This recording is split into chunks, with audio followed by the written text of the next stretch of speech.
I'd like to show you in this tutorial how I create a kheker frieze reconstruction pattern on a drawing. This is a drawing that needs to be elaborated with some reconstruction lines.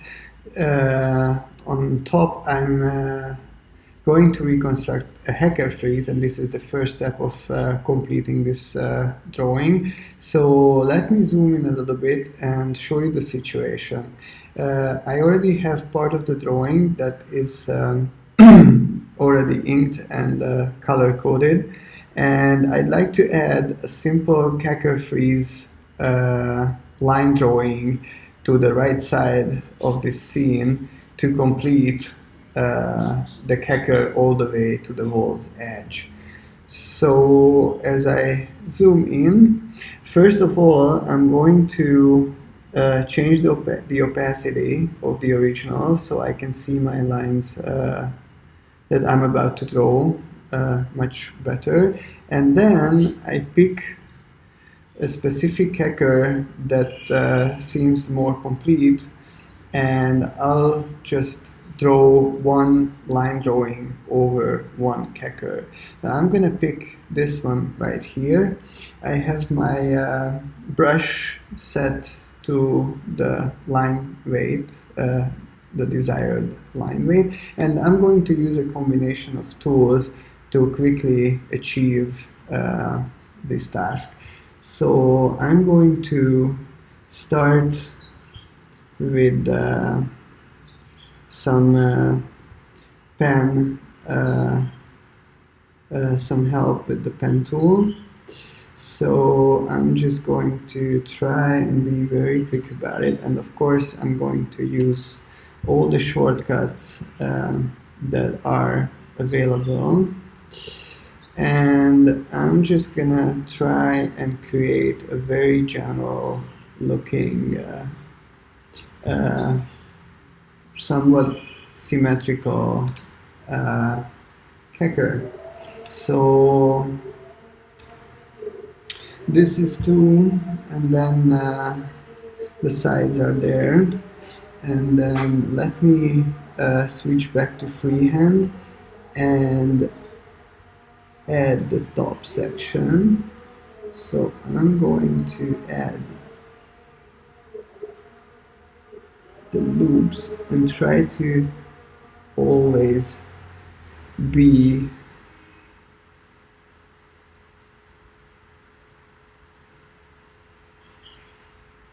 somewhat precise, but at the same time trying to create a very general looking kheker here, because of course we don't want any specific details or peculiarities. We just want a very general outline drawing of a kheker.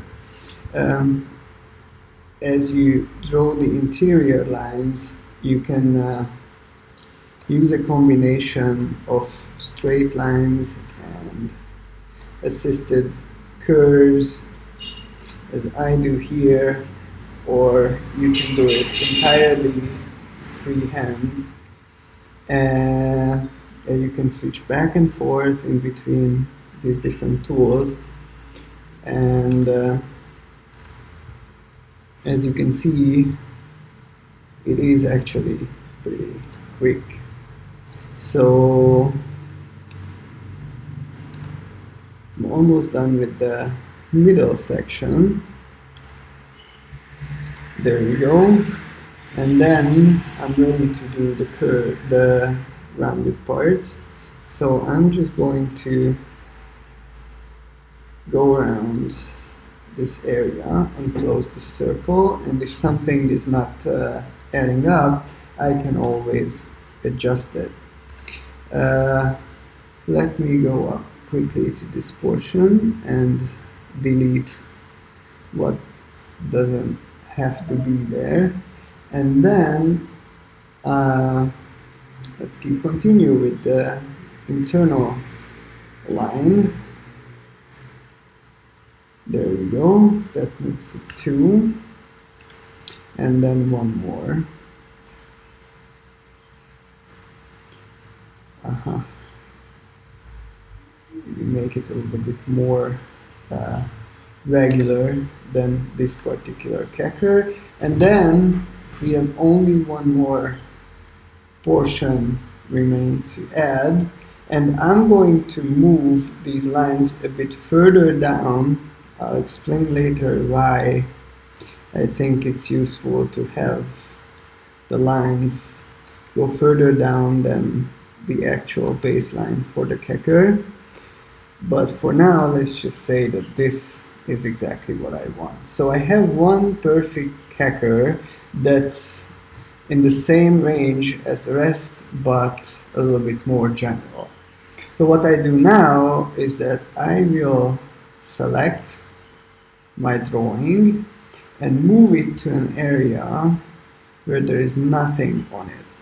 So I'm going to just move it over here, and where I have white background. It's very important because when you save a complex drawing like this as a brush, your preset will pick up the background around your drawing.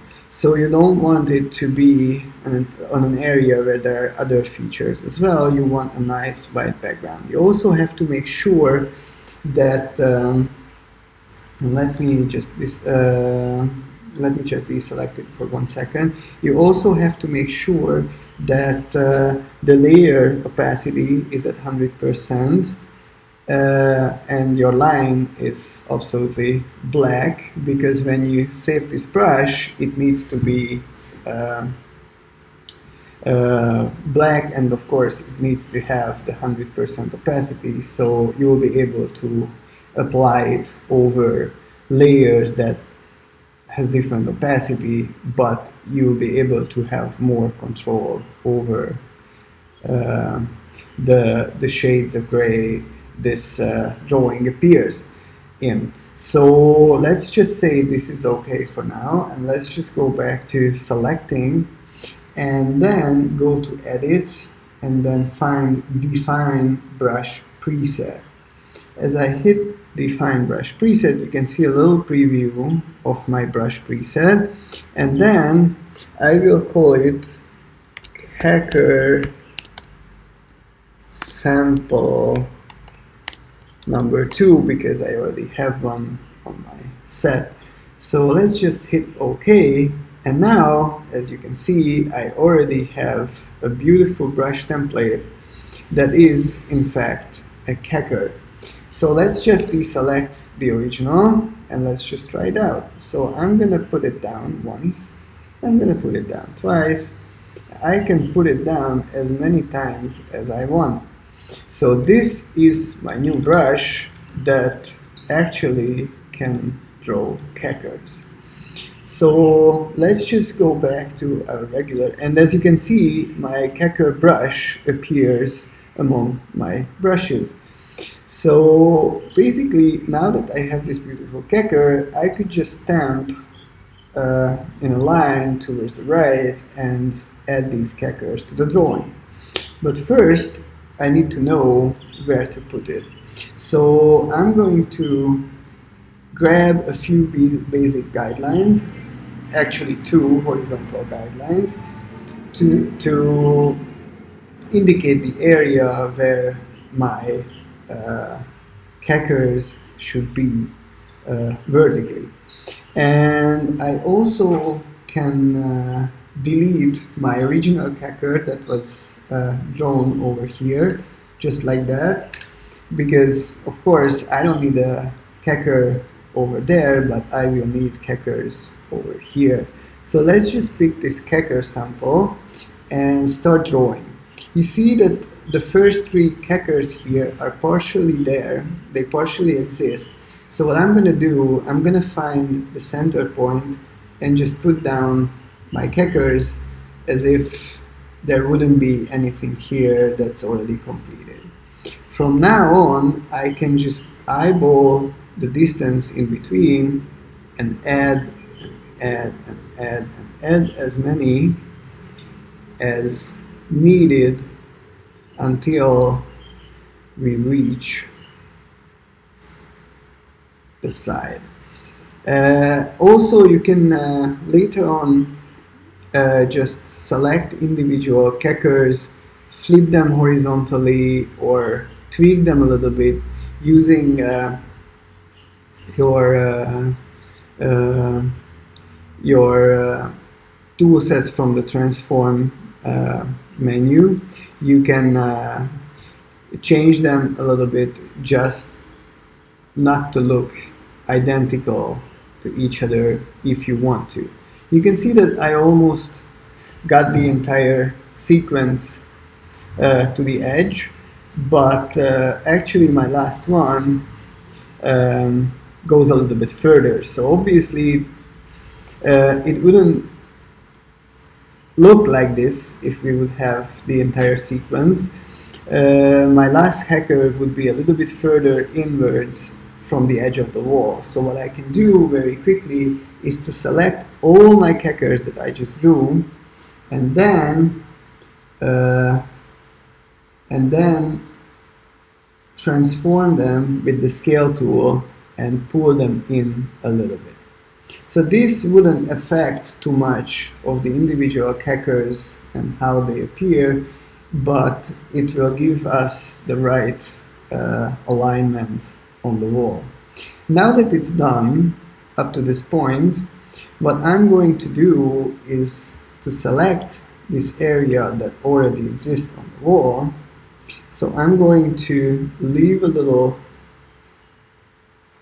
space around my wall because I don't like going all the way up to the original with my reconstruction drawings, and then I'll delete this portion just like that. So now I have a much more aligned set of kheckers on these three at the edge. But of course the lines are not always an exact match, so what you can do from here is either select certain portions and then again use the distortion or the warp tool to create a more seamless alignment with the existing portion. Or if you feel like it's too much work, you can actually delete these individual lines that come from the template and well, just draw your own line like that. So basically you have plenty of options to align your kheker with the existing part. And the other thing what I want to show you at the end, and that's again just one more little practicality so you don't have to do extra work when it comes to drawing these friezes, is that, and this is the main reason why I left these lines a little bit longer than necessary, is because if I add another layer and draw the baseline on this layer, well, I believe I have snap tool turned on, so that's why my line is trying to stick to the guide, but I don't always want it to be super horizontal. So I'm not going to, again, I'm not going to do the whole thing, but just want to show you how easy it is to trim your kheker templates if they are a little bit longer than this horizontal line. So now when you go back to your kheker layer and switch to the eraser and start erasing, you have a very convenient way to just erase the portion that's below the line. You don't have to, of course you can be a lot smarter than I am with these and a lot faster if you use a larger eraser, but you can just easily and quickly delete the portion that falls below the baseline, and then once you're done, all you have to do is merge these two layers, and then there is your kheker frieze. So I just want to turn on the final version for you to have a look at it, and then as you can see, this is actually part of a much larger reconstruction drawing, but this is how it's done with all these repetitive elements.